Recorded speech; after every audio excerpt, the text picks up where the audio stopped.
It's good to see so many well-kept faces. I was going to say the usual suspects, but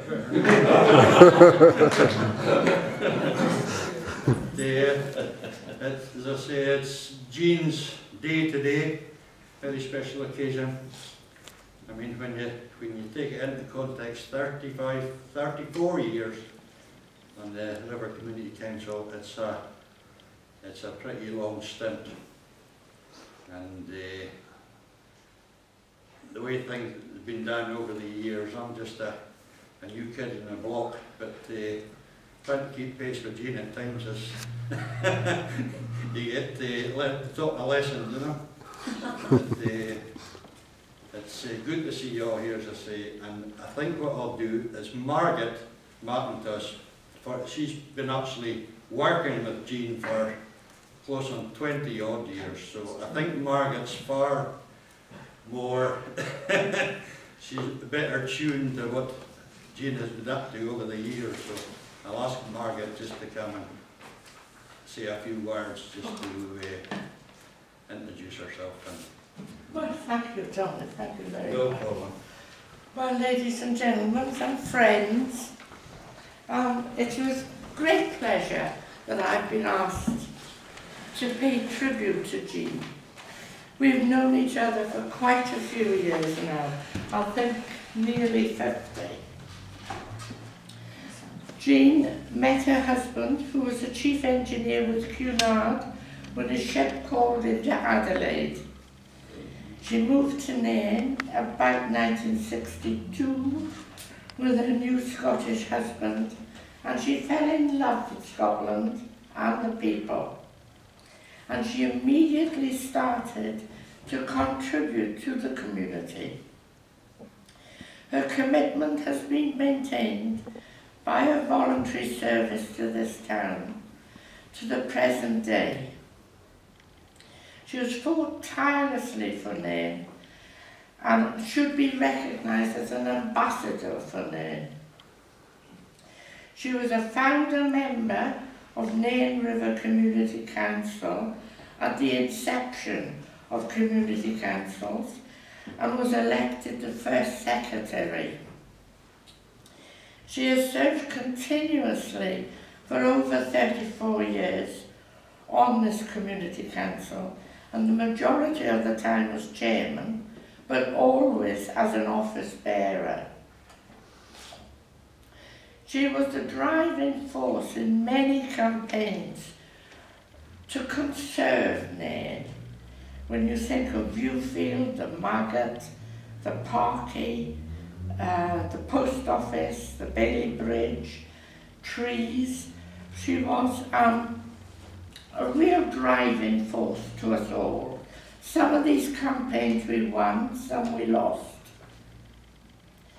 Her first achievement in Nairn was to help young mothers by setting up the Young Wives Club, which incorporated a creche for preschool children. The mothers enjoyed talks and activities with many varied speakers. This club was very successful, and it wasn't cooking and children. It was subjects very diverse and educational. Her love of the arts and music was manifested by the many committees she was a member of. She was secretary of the Nairn Music Society, but she was very much a hands-on member. She actively helped to raise the money for the grand piano, for the music recitals, and she was very miffed when the piano ended up in Elming. She helped to make the costumes for the Nairn Opera Society and helped with the catering at these events. Jeanne is a talented sculptor in her own right, and some of her work can be seen in Nairn. She was commissioned by one of the Highland regiments to make a model of a piper, the pipe major, and it's cast in silver, and I saw it at the museum at Fort George. She was the secretary of the Nairn Academy Parent Teacher Group for 6 years. Her drive and commitment to Nairn is apparent by the many years of service she has given to the Nairn River Community Council and through it to many subcommittees. Jeanne's impact and influence on the Royal Borough of Nairn has been outstanding, and she has managed single-handedly, really, to contribute a lot to the diversity and the preservation of Nairn as her adopted town and in her adopted country. And I wish her well, because 34 years continuous service, I think, is a great achievement. And I'm sure Fergus would like to endorse what I'm saying. Back to you.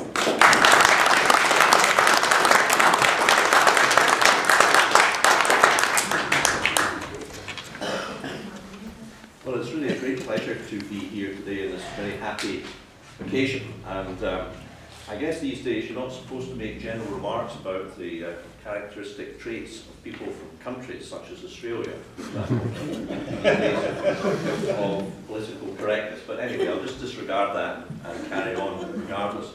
And of course, it is often said that people from Australia have certain traits of character, excessive candour,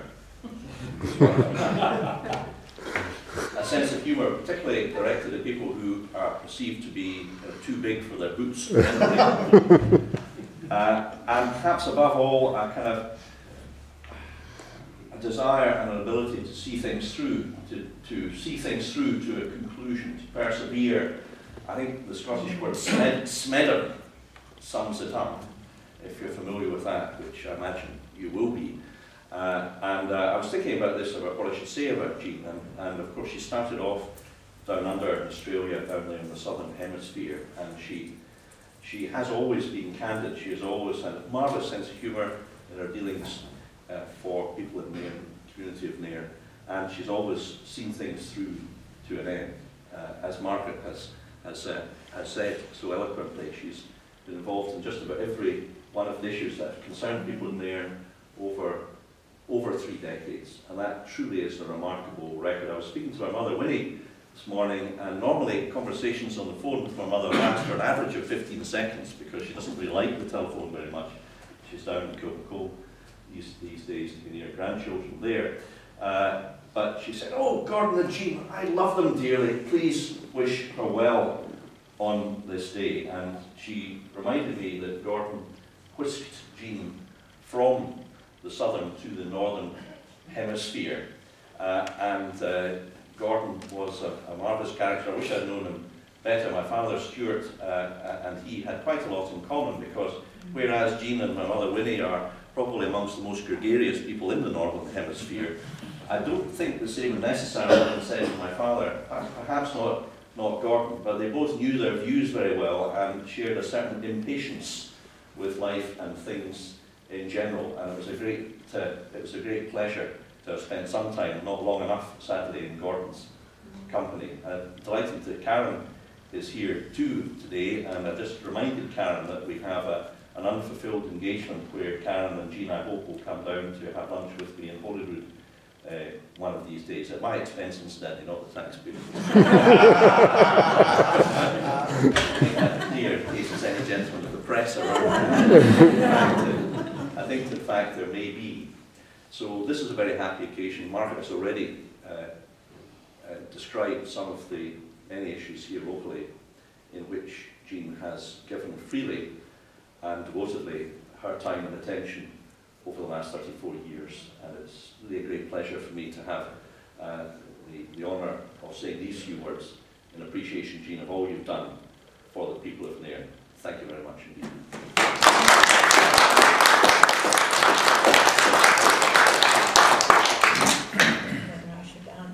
Thank you very much indeed. I'll stand up. I really hadn't, I thought to myself, what on earth am I going to say? Because I hadn't really thought that I'd done very much. But when sort of thought about it, I thought, well, maybe I had done more than I thought I had. And I didn't really want to be bossy or anything like that, but probably some people have said perhaps that I'm a bit bossy, and I haven't meant it. It's just the Australian in me coming out. But to cast my thoughts back to why, when I first came upon Scots as a little Australian child, and that was one thing that amazed me, and I thought back. When I was, I can't remember what age I was, but we lived in a sort of part of the world where we had beaches each side, and the roads ran from one part of the beach right through to another side. Part of it was the touristy part, and the other part was the commercial part. Now, in the commercial part, there was about 2 miles away, a mile and a half away from ours, which was a normal street. There were some places which were really quite important to the safety of the country in many respects, although we didn't think about it until war came. But just before war was declared, and people were my brother joined the Navy at that stage, but I was only a little kid, and we had a little group of friends, and we used to go bounding around from one beach to the other and take our dog with us and meet friends. And nothing much went on in the town, in this area, until one morning we woke up to hear this wonderful music coursing down our street and around the area, and we wondered what on earth this was. And about 6 of us got together with the dogs and the bikes and so forth, and rushed down to this big gate, and there, lo and behold, there were pipers, Scots pipers, dressed in kilts, and there were men standing guard duty on this particular area. And they decided that this was the changing of the Scottish Guard with pipes in parade, and they used to do this every morning. So this sort of took our area by storm, and we had to go and sort of watch this changing of the Guard, and watch them guarding this place with their kilts and so forth. And they were actually guarding a place which was sort of something to do with oil. And some ships must have brought up, placed them in sort of unloaded oil enforcement, so this had to be guarded. And so this is how we first came in aware that there were kilts, there were Scots, and there were bagpipes, and they all went together. And this was part of the main thing that we enjoyed every morning. When they came and played the pipe band. And so after that, the actual rage was that everyone had to get a kilt, which my mother rushed off to the shop and bought some Fraser tartan, and then the boys had scarves and all the rest of it. And so we became a sort of followers of this small group of pipers who used to go from one part and a mile down the road to another part, playing the pipes and then back again. And so this became part of what we used to do each morning when we weren't at school, and sometimes before we went to school. And this was the first time I ever became of Scots and kilts and bagpipes, and it's been the love of my life ever since. And I really sort of think it was one of the best things that happened, although war wasn't the best thing that happened. But I think that, unfortunately, some of those men would have been from a regiment which probably went up to Malaysia after that, I don't know. However, I would like sort of be able to look it up in the internet in the future, because I don't know which regiment it was. But nevertheless, they were very, very busy in how they performed their duties.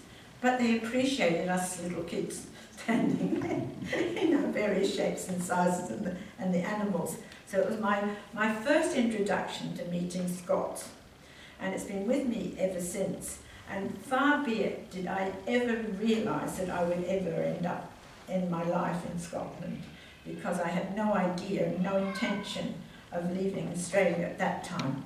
And so that's how my introduction came along, and that's how I became, what shall we say, An adopted Scot.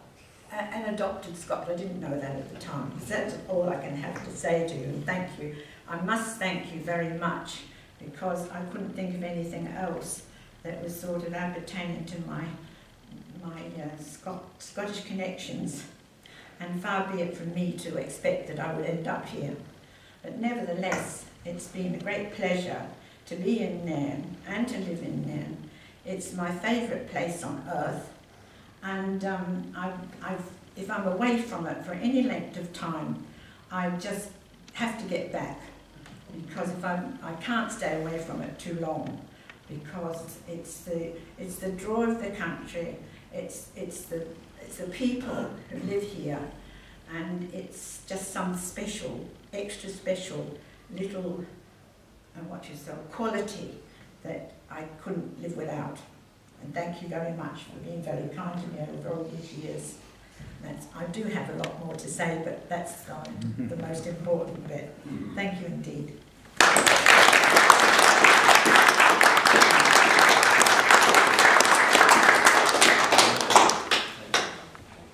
Well, I think we can have a cup of tea and a sandwich, and just sort of intermingle at the moment to see just how things go, and then we'll make a wee presentation.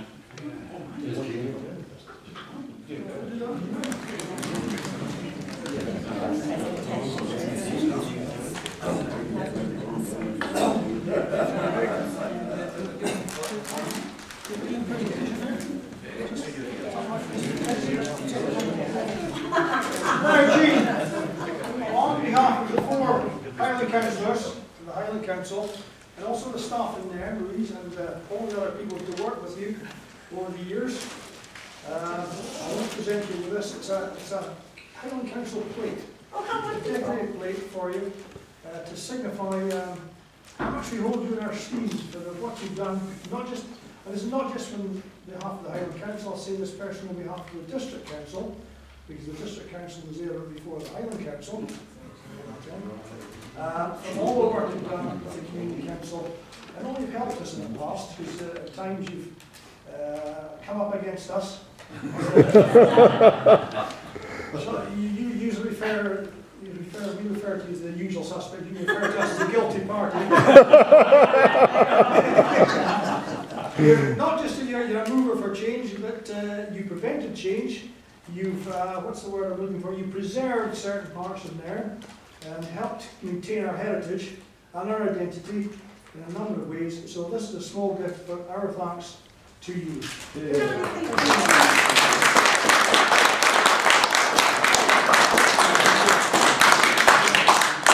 Thank you very much indeed. I'm really highly honoured. I'll open this and all hands are up there. Thank you very much indeed. It's been my pleasure. Yeah, Jeanne, I'll give you this Community Council for all your hard work over the years. Gracious me. That's just part of it. The other half we couldn't get it up the stairs. It will be delivered this afternoon. This is wishing you all the best. Oh, thank you very much.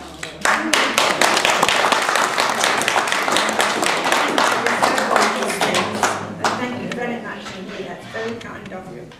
Thank you. It's wonderful.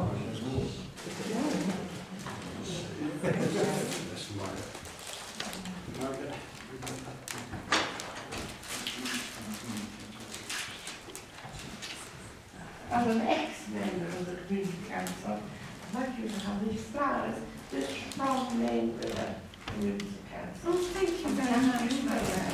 Thank you very much, dear. They're gorgeous. So hold that pose. Is that it? Did you say hold the pose? Oh, no, we can do that, yes. Jeez. I hope you've got my right side.